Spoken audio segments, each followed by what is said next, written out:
नमस्ते दोस्तों।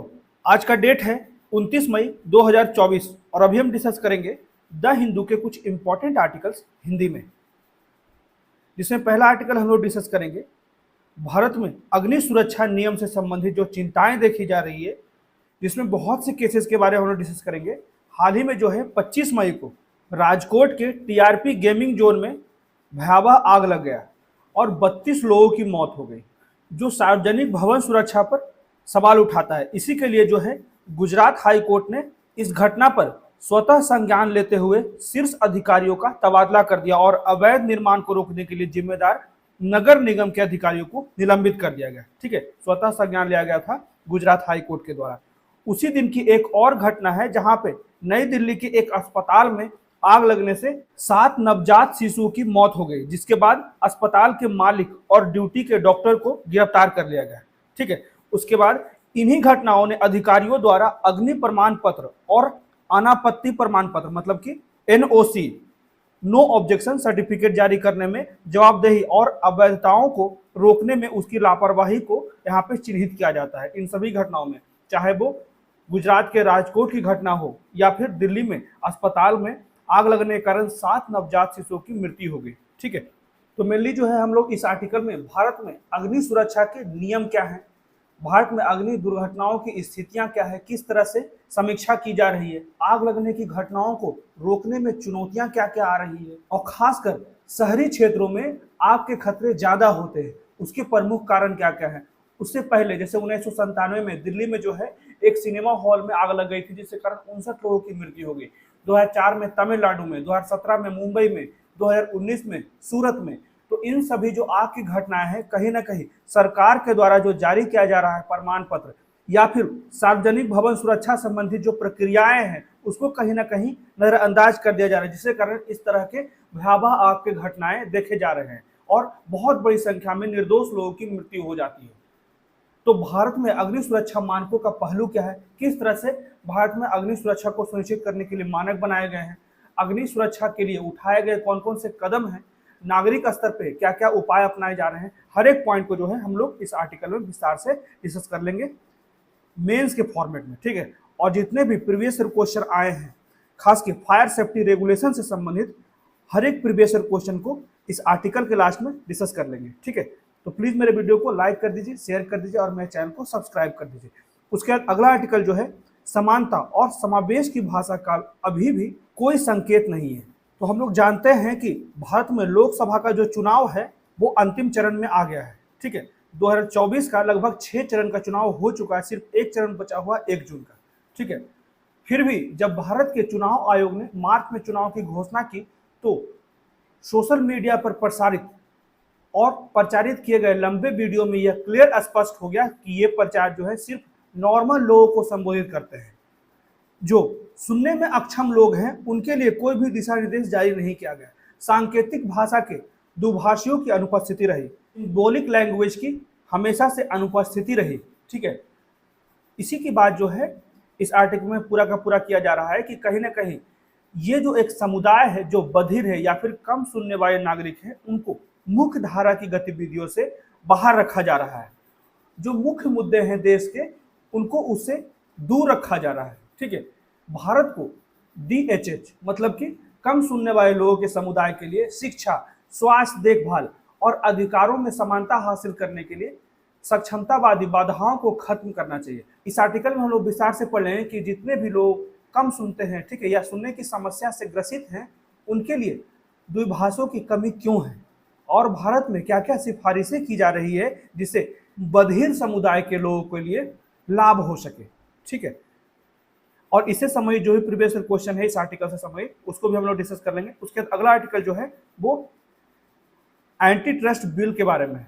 Google Amazon ने एंटी ट्रस्ट बिल का विरोध किया है, तो इसी संबंधित डिजिटल प्रतिस्पर्धा विधेयक है, इसी को हम लोग पूरे विस्तार से पढ़ लेंगे। ठीक है, तो इस आर्टिकल में मेनली कहा जाता है जितने भी टेक्नोलॉजी के क्षेत्र में बड़े स्तर पर है, चाहे वो गूगल हो या फिर एप्पल हो, अमेजॉन हो, उसके प्रतिनिधित्व करने वाले एक अमेरिकी लॉबी समूह ने भारत से अपने प्रस्तावित यूरोपीय संघ जैसे यूरोपीय संघ की तरह जो है भारत ने भी कंपटीशन अमेंडमेंट बिल लाया है। ठीक है, उसी जो है ये लोग विरोध कर रहे हैं। ठीक है, तो इन लॉबियों का तर्क है कि डेटा उपयोग और भागीदारी जो प्रेफरेंशियल व्यवहार के विरुद्ध विनियमन उपयोगकर्ता लागत बढ़ सकता है। ठीक है, इसीलिए जो है ये पूरा का पूरा आर्टिकल आया है, तो इसको हम लोग विस्तार से देख लेंगे कि कंपटीशन अमेंडमेंट बिल है क्या, इसके लिए क्या क्या प्रावधान किए, खास के इन जैसी बड़ी कंपनियां गूगल अमेजॉन को नियंत्रित करने के लिए, सही तरीके से भारत में विनियमित करने के लिए। ठीक है, तो आइए शुरू करते हैं आज का डिस्कशन, जिसमें सबसे पहला आर्टिकल हम लोग डिस्कस करेंगे फायर सेफ्टी रेगुलेशन जो कि भारत में है।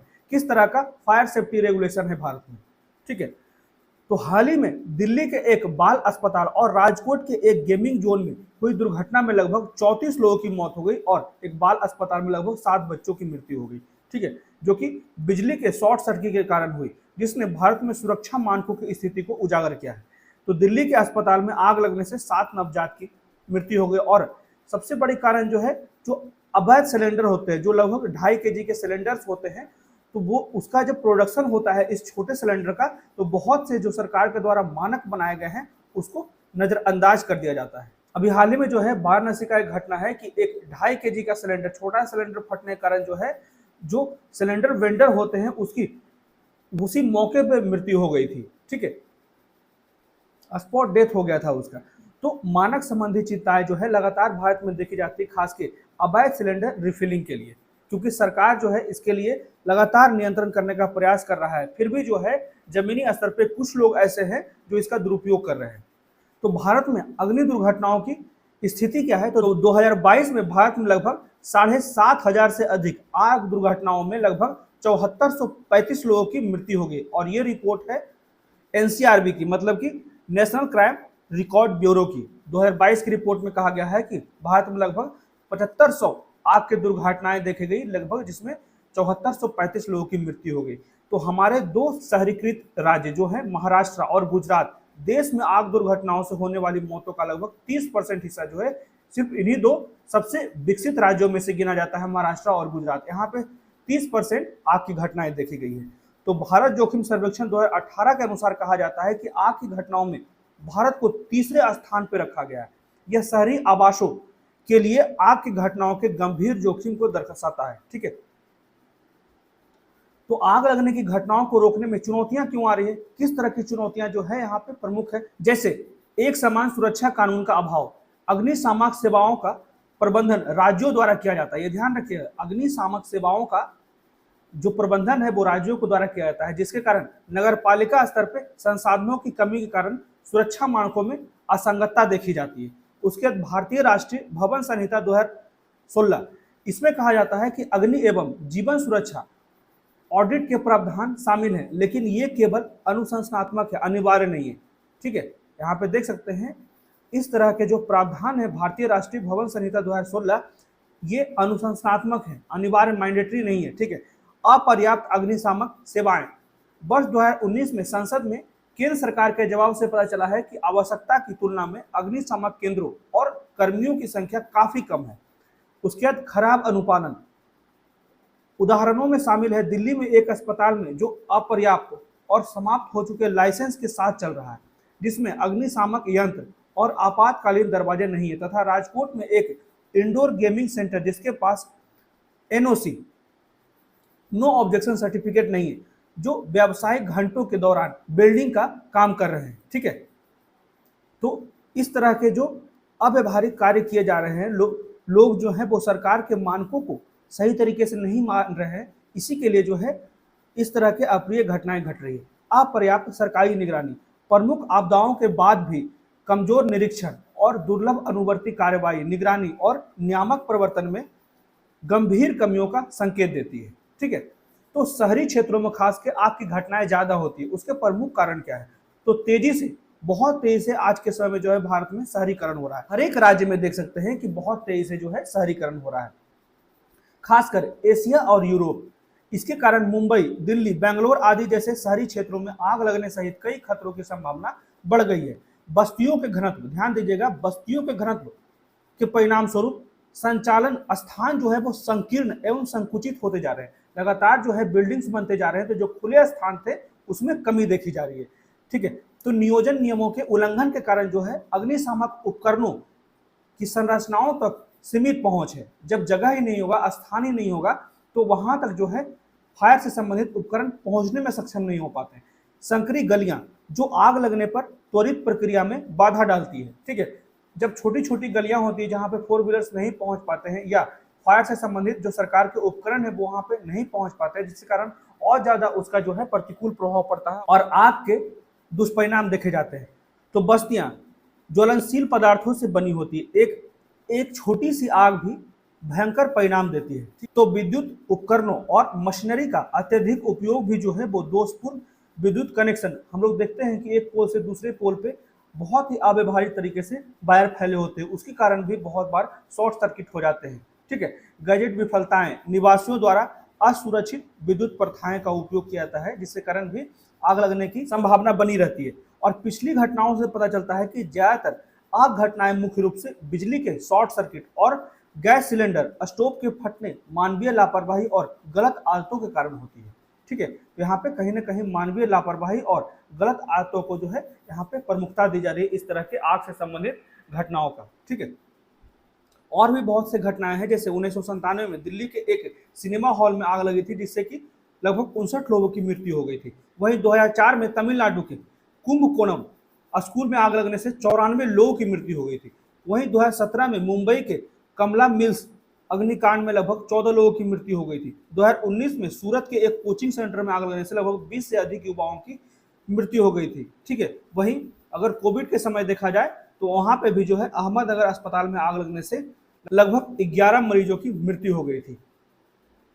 अब देख लेते हैं कि भारत में अग्नि सुरक्षा मानक के क्या क्या पहलू हैं। जैसे अग्निशामक सेवा प्राधिकरण राज्य का विषय है और संविधान की 12वीं सूची में शामिल है, इसे जरूर ध्यान रखिएगा। जो अग्निशमन सेवा प्राधिकरण है वो संविधान के 12वीं अनुसूची में है और राज्य का विषय है। ठीक है, तो अग्निशमन सेवाओं की स्थापना कई राज्यों ने वैधानिक अधिनियमों के माध्यम से अग्निशमन एवं आपातकालीन सेवाएं स्थापित की है। तो इसे समझ विधायी शक्तियां क्या क्या है, तो विधान आधार जो है वो गृह मंत्रालय द्वारा प्रसारित मॉडल जो है वो अग्निशमन सेवा विधेयक पर आधारित अधिनियम है। स्थानीय स्तर पर क्या क्या जिम्मेदारियां हैं, कुछ राज्यों में नगर निगम और स्थानीय निकाय अग्निशमन सेवाओं के लिए जिम्मेदार है। ठीक है, कुछ राज्यों में जो है नगर निगम और स्थानीय निकाय जो है वो अग्निशमन सेवाओं के लिए जिम्मेदार है। वहीं अग्नि सुरक्षा मानदंड की बात करें तो राष्ट्रीय भवन संहिता 2016 जो है भारत में अग्नि सुरक्षा मानदंडों का आधार है, लेकिन ये मैंडेटरी नहीं है। ठीक है, ध्यान रखिएगा। और केंद्रीय स्तर की व्यवस्थाएं क्या क्या है, तो गृह मंत्रालय के अंतर्गत नागरिक सुरक्षा, होमगार्ड और अग्निशमन सेवाओं के महानिदेशक अग्नि प्रबंधन की देखरेख करते हैं। तो विचार विमर्श के लिए अग्नि सलाहकार द्वारा सहायता प्रदान की जाती है और अस्थायी अग्नि सलाहकार समिति सुधार के लिए इनपुट प्रदान करता है। ठीक है, ये देख सकते हैं कि केंद्रीय स्तर की क्या क्या व्यवस्थाएं की गई है भारत में अग्नि सुरक्षा से संबंधित। उसके बाद प्रशिक्षण और शिक्षा से संबंधित क्या क्या कार्य किए गए हैं, तो राष्ट्रीय अग्निशमन सेवा महाविद्यालय नागपुर, ठीक है, जो अग्निशमन सेवा कर्मियों को प्रशिक्षण और शिक्षा प्रदान करता है। ध्यान रखिएगा, राष्ट्रीय अग्निशमन सेवा महाविद्यालय जो है वो नागपुर में है। ठीक है, जो कि अग्निशमन सेवा से संबंधित प्रशिक्षण और शिक्षा प्रदान करता है। तो अग्नि सुरक्षा के लिए उठाए गए कौन कौन से कदम हैं, तो राज्यों में अग्निशमन सेवाओं के विस्तार और आधुनिकीकरण की योजना बनाई जा रही है। केंद्र सरकार द्वारा 2023 में शुरू की जाएगी, जिसका उद्देश्य जो है 2025 से 26 तक राज्यों में अग्निशमन सेवाओं को मजबूत करना है। और राज्य के लिए अग्निशमन और आपातकालीन सेवा के रखरखाव हेतु मॉडल विधेयक क्या है, तो राज्य स्तर पर अग्निशमन और आपातकालीन सेवाओं के रखरखाव की सुविधाओं के लिए केंद्र द्वारा प्रोत्साहित किया गया है। ठीक है, उसके बाद राष्ट्रीय आपदा प्रबंधन प्राधिकरण के दिशा निर्देश क्या है, तो NDMA national disaster management authority ने देश भर में अग्निशमन सेवाओं के लिए स्केलिंग, उपकरणों के प्रकार और प्रशिक्षण को कवर करने हेतु दिशा निर्देश जारी किए गए। इस तरह के कुछ महत्वपूर्ण कदम उठाए गए हैं सरकार के द्वारा। ठीक है, उसके बाद नागरिक स्तर पर आवश्यक उपाय क्या क्या है, तो जागरूकता को बढ़ाया जाए ज़्यादा से ज़्यादा। स्कूलों के पाठ्यक्रम में अग्नि सुरक्षा पर एक अध्याय होना चाहिए। नियमित अभ्यास आयोजित किया जाना चाहिए ताकि बच्चे ऐसी घटनाओं से निपटने के लिए तैयार हों। आवास और वाणिज्यिक परिसरों का प्रबंधन करने वाले समुदायों को अधिकृत व्यक्तियों और एजेंसियों की सहायता से नियमित रूप से जागरूकता कार्यक्रम आयोजित करने की आवश्यकता है। इन्हें न केवल अग्नि सुरक्षा पर बल्कि भूकंप और बाढ़ जैसे अन्य आपदाओं पर भी लागू करना चाहिए। समुदाय आधारित अग्नि जोखिम प्रबंधन कैसे हो सकता है, तो स्थानीय समुदायों को अपनी कमजोरियों को कम करने और अपनी क्षमता बढ़ाने के लिए अग्नि जोखिमों की पहचान, विश्लेषण, उपचार, निगरानी और मूल्यांकन में सक्रिय रूप से शामिल होना चाहिए, जिससे कि उनको चिन्हित करने में आग संबंधी आपदा को आसानी हो। तो मूल स्तर पर क्षमता निर्माण कैसे होगा? तो संवेदनशील क्षेत्रों में नागरिक समूह और शहर की अग्निशमन ब्रिगेडों के बीच कुशल संचार संपर्क स्थापित किया जाना चाहिए। ठीक है, नागरिक समूहों और अग्निशमन ब्रिगेडों के बीच। ठीक है, तो आग लगने की घटना के दौरान बचाव और सहायता के लिए बस्ती के भीतर सामाजिक और अनौपचारिक नेटवर्क का लाभ उठाया जाना चाहिए। इसके प्रभावी ढंग से काम करने के लिए वस्तुओं की सीमाओं के भीतर मौजूद अग्नि हाइड्रेटो, इसी को कहा जाता है फायर प्लग या फिर फायर कॉक। ठीक है, ये मेरे लिए कनेक्शन होता है वाटर सप्लाई का, जिससे तेज से वाटर फोर्सिंग आता है। ठीक है, उसी को नियमित निगरानी के माध्यम से कार्यशील स्थिति में रखा जाना चाहिए, ताकि इसलिए जो है बहुत से सोचने के तरीकों को बदलने की आवश्यकता है, जिससे आग से संबंधित घटनाओं, आपदाओं को हम लोग नियंत्रित कर सकते हैं। लोगों को ज़्यादा जागरूक करना चाहिए, अच्छे तरीके से प्रशिक्षण देने की आवश्यकता है। ठीक है, अब निष्कर्ष में कहा जाता है राइटर के द्वारा कि भारत और दुनिया भर के सभी देशों को शहरों के निर्माण और विस्तार के दौरान अग्नि सुरक्षा के महत्व को समझना चाहिए। अब समय आ गया है कि सुरक्षा को गंभीरता से लिया जाए और उल्लंघन करने वाले पे कठोर कार्रवाई की जाए। सरकारी और सामुदायिक भागीदारी वाली एक एकीकृत प्रणाली जोखिम को कम करने और मृत्यु दर को कम करने में बहुत मददगार साबित हो सकती है। ठीक है, ये था निष्कर्ष, ये था पूरा का पूरा आर्टिकल, जिसमें हम लोगों ने देखा भारत में अग्नि सुरक्षा समेत जितने भी नियम बनाए जा रहे हैं और क्या क्या सुधार की आवश्यकता है, हर एक पॉइंट को हम लोगों ने विस्तार से डिस्कस किया। अब देख लेते हैं इसी समेत कुछ प्रीवियस ईयर क्वेश्चन। ठीक है, जो कि ऑलरेडी यूपीएससी में आ चुका है, ये 2023 का क्वेश्चन है। ठीक है, तो निम्नलिखित पर विचार कीजिए। पहला जो ऑप्शन है एरोसोल, दूसरा जो है फोम एजेंट, तीसरा अग्निमंदक, चौथा जो है स्नेहक या लुब्रिकेंट। तो उपरोक्त में से कितनों को बनाने में हाइड्रोफ्लोरोकार्बन प्रयुक्त किया जाता है? इसका सही उत्तर जो है सभी हो जाएगा।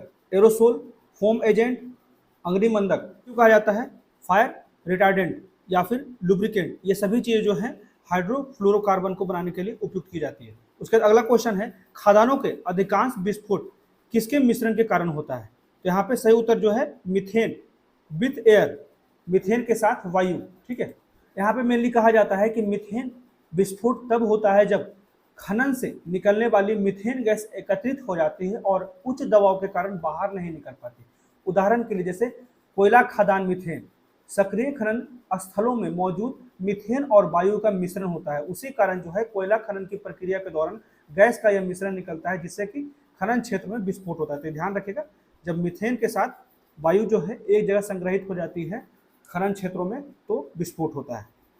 ये 2000 में क्वेश्चन आया था यूपीएससी के। उसके बाद अगला क्वेश्चन है 1997 में इंडोनेशिया के जंगल में लगी आग का क्या कारण था? ये 1998 में यूपीएससी में क्वेश्चन आया था। इसका मुख्य कारण जो था अल नीनो का प्रभाव। अल नीनो के प्रभाव ने 1997 में इंडोनेशिया के जंगलों में लगी आग, ठीक है, जो जंगल में आग लगी थी उसके लिए परिस्थितियों को बनाने में महत्वपूर्ण भूमिका निभाया गया था अल नीनो का। तो अल नीनो की विशेषता यह है कि प्रशांत महासागर के पानी का एक असामान्य रूप से गर्म होना, जो कुछ क्षेत्रों में सुखाड़ का कारण बनता है, भारत में भी। ठीक है, तो इंडोनेशिया में अल नीनो द्वारा बढ़ाए गए सूखे की स्थिति ने जंगल को आग लगाने के लिए अधिक संवेदनशील बनाया। उसके बाद अगला क्वेश्चन है फ्यूज का उपयोग जो है मुख्य विद्युत आपूर्ति में सुरक्षा उपकरण के रूप में किया जाता है। तो फ्यूज के बारे में निम्नलिखित में से कौन सा कथन सही है? यहाँ पे इसका जो गलनांक होता है वो कम होना चाहिए, लो मेल्टिंग पॉइंट होना चाहिए, ध्यान रखिएगा। अब बढ़ते हैं अगले आर्टिकल की तरफ। इसमें कहा जाता है कि अभी भारत में जो है लोकसभा का चुनाव अंतिम चरण में आ गया है, फिर भी जो है deaf and hard of hearing, जिन लोगों को सुनने की समस्या है, ठीक है, उनके लिए जो है सरकार के द्वारा कोई भी महत्वपूर्ण कदम नहीं उठा पाए, जिससे कि ये जो समुदाय है जिनको सुनने से समस्याएं हैं वो देश के प्रति जो महत्वपूर्ण बातें कही जा रही खासकर इस चुनाव के माहौल में उससे अवगत हो पाए। इसी के बारे में पूरा का पूरा आर्टिकल है। आम चुनाव 2024 लगभग अपने अंतिम के करीब है, फिर भी जब भारत के चुनाव आयोग ने मार्च में चुनाव की घोषणा की तो सोशल मीडिया पर प्रसारित और प्रचारित किए गए लंबे वीडियो में एक बात स्पष्ट हो गया कि सांकेतिक भाषा के दुभाषियों की अनुपस्थिति देखी गई, सिंबॉलिक लैंग्वेज की पूर्णतः अनुपस्थिति देखी गई। यह एक छोटा लेकिन महत्वपूर्ण उदाहरण है कि किस तरह भारत में रोजमर्रा की जिंदगी में बधिर और कम सुनने वाले DHH, ठीक, इसी को कहा जाता है deaf and hard of hearing, ठीक है, इन लोगों को शामिल नहीं किया गया। तो भारत के चुनाव आयोग द्वारा 2024 के आम चुनाव की घोषणा में सांकेतिक भाषा के दुभाषियों की कमी थी, जो बधिरों और कम सुनने वाले नागरिकों को मुख्य धारा की गतिविधियों से बाहर रखने को उजागर करता है। ठीक है, तो इसी में आगे कहा जाता है कि डीएचएच व्यक्तियों के जीवन की गुणवत्ता को पर्याप्त रूप से संबोधित नहीं किया जा रहा है। भारत को डीएचएच लोगों के लिए शिक्षा, स्वास्थ्य देखभाल और अधिकारों में समानता हासिल करने के लिए सक्षमतावादी बाधाओं को खत्म करना चाहिए। बधिरता की रोकथाम और नियंत्रण के लिए राष्ट्रीय कार्यक्रम अच्छी तरह से संरचित होने के बावजूद जो है डीएचएच व्यक्तियों के जीवन की गुणवत्ता को पर्याप्त रूप से संबोधित नहीं किया जा रहा है। सरकार के द्वारा अनेक नियम बनाए भी गए हैं, फिर भी जो है सही तरीके से कार्यान्वित नहीं हो रहा है। तो राष्ट्रीय शिक्षा नीति 2020 में इसकी सिफारिश के बावजूद भारतीय सांकेतिक भाषा मतलब कि इंडियन साइन लैंग्वेज को आधिकारिक भाषा के रूप में अभी भी मान्यता नहीं मिली है। ये पॉइंट ध्यान रखिएगा, ठीक है। जबकि 2020 के नेशनल एजुकेशन पॉलिसी में ऑलरेडी जो है सिफारिश किया गया, फिर भी जो है इंडियन साइन लैंग्वेज को अभी भी आधिकारिक मान्यता नहीं दी गई। तो भारतीय शिक्षा प्रणाली में मौखिक भाषा पर ध्यान केंद्रित करने से बधिर छात्र हाशिए पर चले जाते हैं और उनके संज्ञानात्मक विकास को सीमित कर देता है। तो सांख्यिकीय अंडर स्कोरिंग डीएचएच व्यक्तियों के लिए कम संयोजन दर दर्शाता है, ठीक है, कि 5% बधिर बच्चे जो है वो स्कूल जाते हैं, मात्र 5% ऐसे जिसको सुनने में समस्या है वो बच्चे स्कूल जाते हैं, धीमी प्रगति का सामना करते हैं और सरकारी रोजगार पहल अक्सर अपर्याप्त नीतियों का हवाला देते हुए बधिरों की अनदेखी की जाती है। ठीक है, इस तरह की समस्याएं देखी जा रही है भारत में। ये ध्यान रखिएगा, अगर 2011 के जनगणना की बात की जाए तो लगभग 18 मिलियन डीएचएच पीपल हैं। ठीक है, वहीं अगर डब्ल्यूएचओ की रिपोर्ट की बात की जाए तो लगभग 63 मिलियन को सुनने की कुछ न कुछ समस्याएं उत्पन्न हो गई है। ठीक है, और ओनली सिर्फ और सिर्फ 5% जो बच्चे जो हैं अपने आप को स्कूल में देख पाते हैं। तो इस तरह की भेदभाव देखी जा रही है भारत में। तो बधिरों के लिए दुभाषियों की कमी क्यों है? तो सार्वजनिक स्थल और सेवाओं जैसे कि परिवहन, घोषणाएं और हेल्पलाइन सांकेतिक भाषा समावेश में कमी के कारण जो है वो दुर्गम में है। हालांकि निजी क्षेत्रों में कुछ प्रगति हुई है, जो प्राइवेट सेक्टर है वहां पे कुछ प्रगति की गई है डीएचएच समुदाय के लिए, लेकिन सरकारी क्षेत्र जो है वो सुगमता उपयोग के कार्यान्वयन, यहाँ पे मुख्य समस्या जो है कार्यान्वयन में लगातार सुस्ती देखी जा रही है। बधिरों के लिए स्वास्थ्य सेवा पहुंच द्विभाषियों की कमी के कारण जो है सीमित हो गई है। तो मानसिक स्वास्थ्य सेवा अधिनियम 2017 को प्रभावी ढंग से लागू नहीं किया गया। भारत में केवल 250 प्रमाणित सांकेतिक भाषा दुभाषी है, ठीक है, जो समावेशी नीतियों और प्रशिक्षण की तत्काल आवश्यकता है। तो सिफारिशें क्या क्या की गई है आईएसएल के लिए, मतलब कि इंडियन साइन लैंग्वेज के लिए, जिससे कि इंडियन साइन लैंग्वेज को मान्यता दी जाए। तो शिक्षा प्रणाली में इसका एकीकरण किया जाए, स्वास्थ्य सेवा संचार में सुधार हो और मीडिया और सार्वजनिक कार्यक्रमों में जो इंडियन साइन लैंग्वेज है उसकी द्विभाषी को मुख्य धारा में लाना शामिल है। इस तरह की सिफारिशें की जा रही है। तो ऐसा उपाय जो है वो डीएचएच जो लोग हैं उसके लिए अधिक समावेशी समाज निर्माण करने में हमें आसानी होगी। इसी में निष्कर्ष में कहा जाता है राइटर के द्वारा कि स्वास्थ्य देखभाल प्रणाली को अपडेट किया जाना चाहिए ताकि बधिर आबादी को सभी स्तरों पर आसान और सुलभ संचार मिल सके और डीएचएच रोगियों को भाषा संगत चिकित्सकों के देखभाल प्राप्त करने से लाभ हो सकता है। ठीक है, तो समावेशिता न केवल स्वास्थ्य देखभाल कार्यान्वयन को अधिक विविध और समावेशी बनाएगी बल्कि इंडियन साइन लैंग्वेज दुभाषियों को भी मुख्य धारा में लाएगी। ठीक है, ये था पूरा का पूरा आर्टिकल जिसमें हम लोगों ने डीएचएच, ठीक है, जो लोग को सुनने में समस्या होती है, इन पूरे कम्युनिटी को कहीं ना कहीं जो है भारतीय समाज द्वारा जो है, भारतीय सरकार द्वारा जो है इसको नजरअंदाज कर दिया जा रहा है। तो इसके लिए क्या क्या उपाय अपनाने की बात की गई है, यहाँ पे सिफारिशों को भी हम लोगों ने देखा। ठीक है, तो इसी समय एक प्रीवियस ईयर क्वेश्चन देख लेते हैं जो कि 2011 का यूपीएससी क्वेश्चन है कि भारत लाखों विकलांगों का श्रेय है, कानून के तहत उन्हें क्या लाभ उपलब्ध है। तो पहला ऑप्शन है सरकार द्वारा संचालित विद्यालयों में 18 वर्ष की आयु तक निःशुल्क स्कूली शिक्षा। दूसरा ऑप्शन है व्यवसाय स्थापित करने के लिए भूमि का अधिमान्य आवंटन। और तीसरा ऑप्शन है सार्वजनिक भवनों में रैंप। तो में से कितने कथन जो है वो सही है? यहाँ पे तीनों के तीनों कथन सही है, क्योंकि भारत में जो है बहुत बड़ी संख्या में विकलांग है, इसलिए विकलांगों को सुविधा सुनिश्चित कराने के लिए इस तरह के उपाय बनाए गए, जैसे रैंप की सुविधा दी गई है। ठीक है, उसके बाद भूमि का अधिमान्य आवंटन करने के लिए जो है यहाँ पे अधिकार दिया गया है। इसका सही उत्तर जो है 1, 2, 3 है।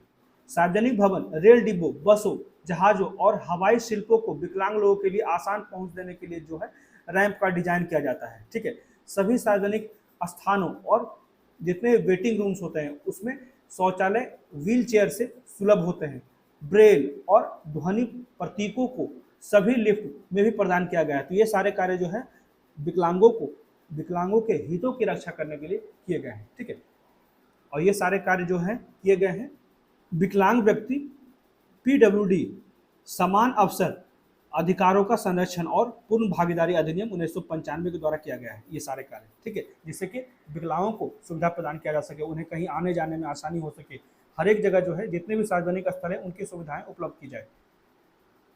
अब देख लेते हैं अगला आर्टिकल जो है वो एंटी ट्रस्ट से संबंधित है। लगातार जो है बड़ी डिजिटल कंपनियां जैसे गूगल, अमेजॉन ने एंटी ट्रस्ट बिल का जो है लगातार विरोध किया है। इसके क्या कारण है? तो भारत जो है यूरोपियन यूनियन को देखते हुए जो है डिजिटल प्रतिस्पर्धा बिल लाया है। ठीक है, कंपटीशन अमेंडमेंट बिल।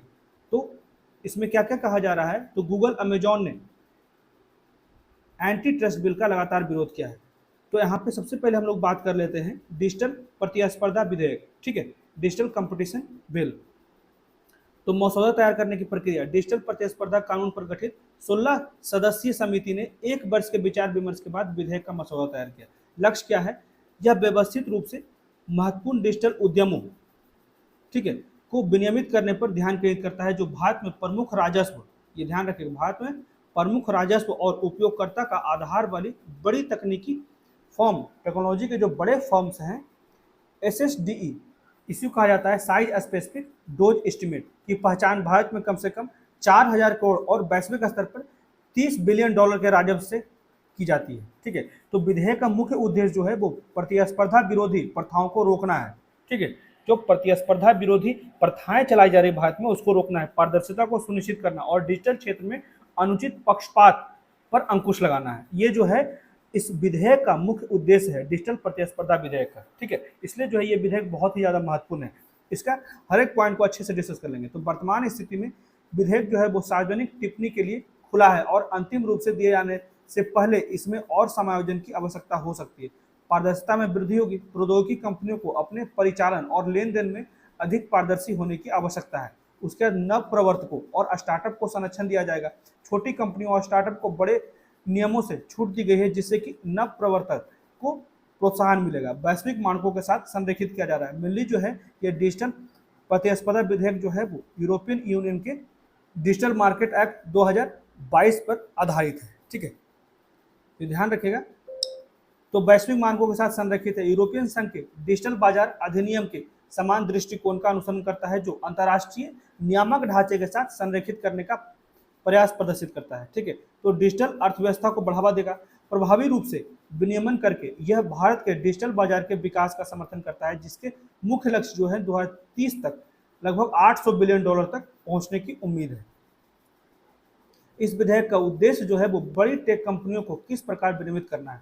डिजिटल प्रतिस्पर्धा विधेयक का उद्देश्य है बड़ी टेक कंपनियों को विनियमित करना है ताकि उनसे निष्पक्ष, पारदर्शी तरीके से काम करने और स्पष्ट शिकायत निपटान तंत्र स्थापित करने की अपेक्षा की जा सके।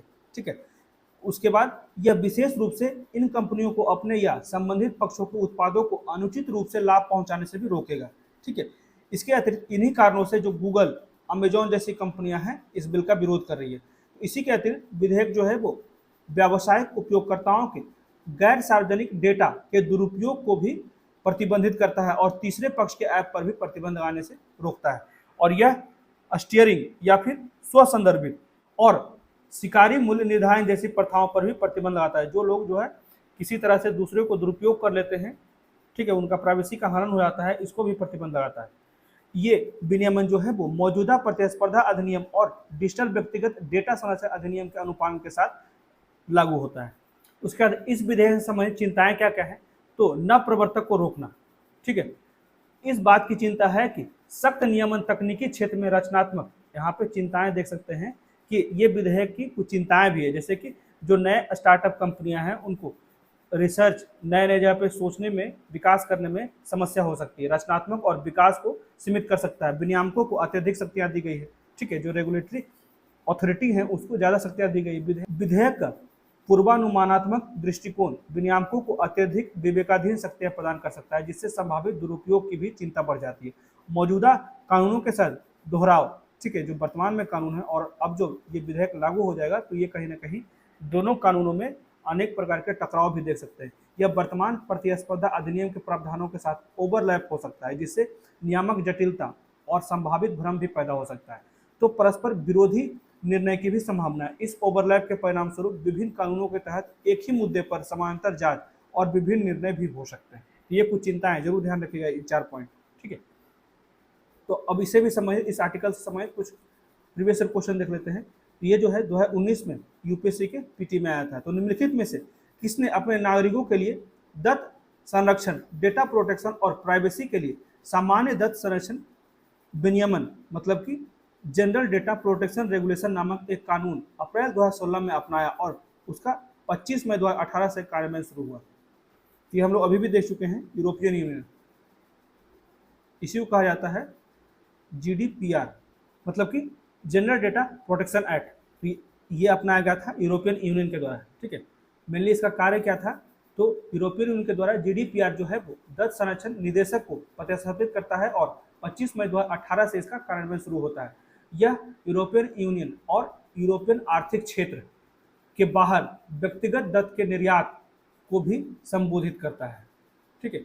मेनली जो है यूरोपियन यूनियन या फिर यूरोपियन इकोनॉमिक एरिया के अपने नागरिकों के ये जो है दत्त संरक्षण, डेटा का संरक्षण और गोपनीयता पर यूरोपियन संघ के कानून में ये विनियमन किया गया था, डेटा को संरक्षण करने के लिए, ठीक है, अपने नागरिकों के डेटा के संरक्षण के लिए। तो ये थे आज के द हिंदू के कुछ इंपॉर्टेंट आर्टिकल्स और आर्टिकल समेत कुछ महत्वपूर्ण प्रीवियस ईयर क्वेश्चन। तो कैसा लगा आज का डिस्कशन, प्लीज मुझे कमेंट करके बताएं और मेरे वीडियो को ज़्यादा से ज़्यादा लाइक करें, शेयर करें।